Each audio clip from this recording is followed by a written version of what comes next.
un peu tout. On n'a pas fait un bon match du tout. On a eu des occasions, mais on n'a pas mis du tout ce qu'il fallait ce soir et c'est la raison pour laquelle on fait un nul. La qualification est assurée. Ouais, on va dire que c'est le seul point positif de ce soir.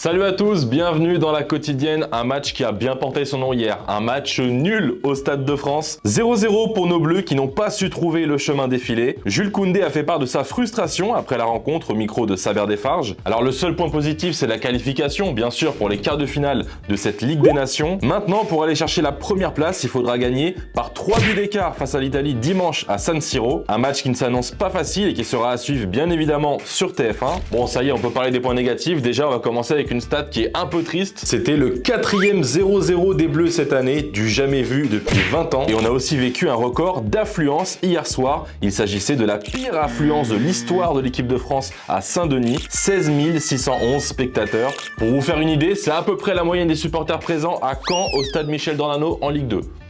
Voilà. Bon, sinon, Didier Deschamps est passé voir Thomas et Bichente dans l'après-match pour essayer d'expliquer ce qui a manqué aux Bleus. Et pour le sélectionneur, c'est aussi la faute à l'adversaire qui a joué son propre jeu. On aurait pu faire plus, mais on a fait ce qu'il fallait. À partir du moment où on ne marque pas, avec un adversaire qui est ultra regroupé, qui gagne du temps, voilà, il nous a manqué l'efficacité. Les occasions, on les a eues, même si on a eu un début de match un peu tranquille, je dirais, pas assez énergique. Mais évidemment, même si la qualif est là après une performance contrastée, il fallait parler des absents et donc de Kylian Mbappé. Didier Deschamps s'était légèrement exprimé sur ce sujet en conférence de presse, mais il avait un peu esquivé. Et hier, face à Thomas et Bichente, à 2 contre 1, il nous en a dit un peu plus sur sa non-convocation et sur son mal-être. Ça pourrait être par exemple une sanction par rapport à la dernière fois. Voilà, tu peux dire oui ou non, ou l'hypothèse c'est santé mentale, il n'est pas bien dans cette tête en ce moment. Et c'est factuel, qu'il est dans une situation compliquée, quand je suis derrière lui et tout le monde est derrière lui, oui, qu'il traverse une période qui n'est pas la plus heureuse de sa carrière, oui. Donc tu es dans une forme de gestion comme ça avec lui, on peut dire ça. Mais malgré tout, c'est pas grave et ça se comprend. Malgré tout, je le répète, il avait envie de venir, je l'ai dit, je le redis. Mais voilà, je pense que c'est mieux en ce moment. Voilà, pour lui. Allez, les réponses à la question d'hier où on vous demandait justement votre prono pour ce match. Bon, il n'y a personne qui a prédit le 0-0, mais le plus proche, c'était toi, FRN, t'étais dans le pessimisme. Un timide 1-0, match pas hyper convaincant, mais qualif, t'étais dans le vrai. Pas comme toi, Anonyme, tu voyais bien un 3-0 avec une amélioration de notre attaque, but d'Olysée, de Barcola et d'Nkunku. Tu sais quoi? On va faire genre tu parlais du match de dimanche, comme ça peut-être que tu seras dans le futur. En tout cas, ces 2 commentaires seront sélectionnés pour le tirage au sort de lundi, parce que Berit vous fait gagner un joli cadeau. Et tenez, grande nouvelle, ça y est, le retour de Paul Pogba est de plus en plus concret. Sky Sports a annoncé aujourd'hui que la rupture de son contrat avec la Juventus était imminente et que le milieu de terrain français serait donc bientôt libre. Pour le moment, la pioche s'entraîne en solo à Miami et se tient donc prêt pour relever un nouveau défi dans sa carrière. Donc vous savez ce que ça veut dire l'équipe. Question du jour, sponsorisée par Uber Eats, le partenaire majeur de l'équipe de France qui était à Clairefontaine cette semaine pour vous faire gagner un joli cadeau.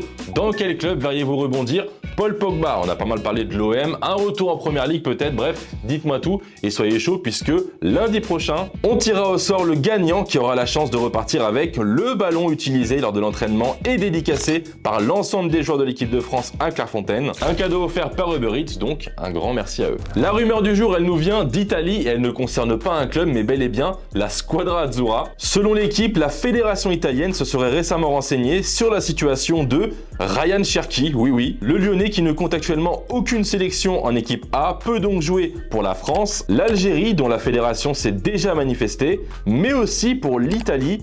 C'est le grand-père paternel du joueur qui est d'origine du sud de l'Italie. Et l'année dernière déjà, Roberto Mancini s'était renseigné sur la situation de Ryan Cherki, donc affaire à suivre. En Espagne, les champions d'Europe jouent ce soir face au Danemark et celui qui fait les gros titres aujourd'hui, c'est Marc Casado, le milieu de terrain du Barça qui fête sa première sélection avec la Roja à 21 ans. Véritable révélation de cette saison dans l'équipe d'Hansi Flick. D'ailleurs, il le dit à Mundo Deportivo, avec Flick, ça a fait clic. Et ben, il s'est également confié à la radio Copé sur sa quoi coiffure, ouais, parce qu'apparemment dans le vestiaire du Barça, ça le vanne un petit peu sur sa calvitie. Et vous allez voir dans les commentaires de la vidéo, ça ne l'a pas lâché non plus. Se meten contigo un poco, ¿no? Los compañeros, ¿qué te dicen? Por eso, por las entradas dicen que me voy a quedar calvo. Pero bueno, no pasa nada, ya se verá. Alguno que habla de más ya también se va a quedar calvo, yo lo sé. Vous croyez vraiment qu'on va quitter l'Espagne sans une exclusiva? C'est vraiment mal connaître nos potos del Chiringuito. Parce que hier, le journaliste José Alvarez, très proche du Barça, nous a révélé quel joueur allait être la priorité du FC Barcelone lors du prochain mercato estival. Bon, petit air de déjà vu quand même.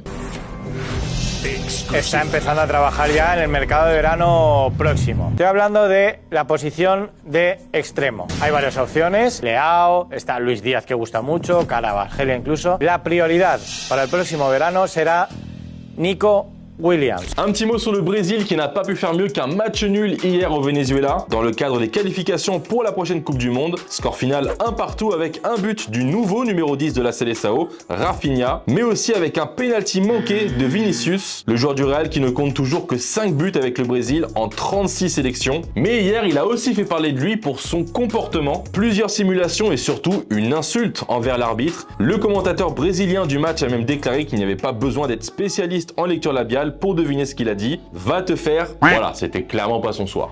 Et voilà les amis, c'est la fin de la quotidienne. J'espère que vous avez passé un bon moment avec nous. Avant de se quitter, gros week-end sport sur TF1 avec dimanche évidemment Italie-France. Le match pour la première place du groupe en direct à partir de 20h35. Et demain soir, il y a aussi un gros match en rugby, France-Nouvelle-Zélande, toujours sur TF1. Donc vous savez ce qu'il vous reste à faire. En attendant, on va se quitter avec les meilleures actions du match d'hier. Passez un bon week-end et on se retrouve lundi. Salut.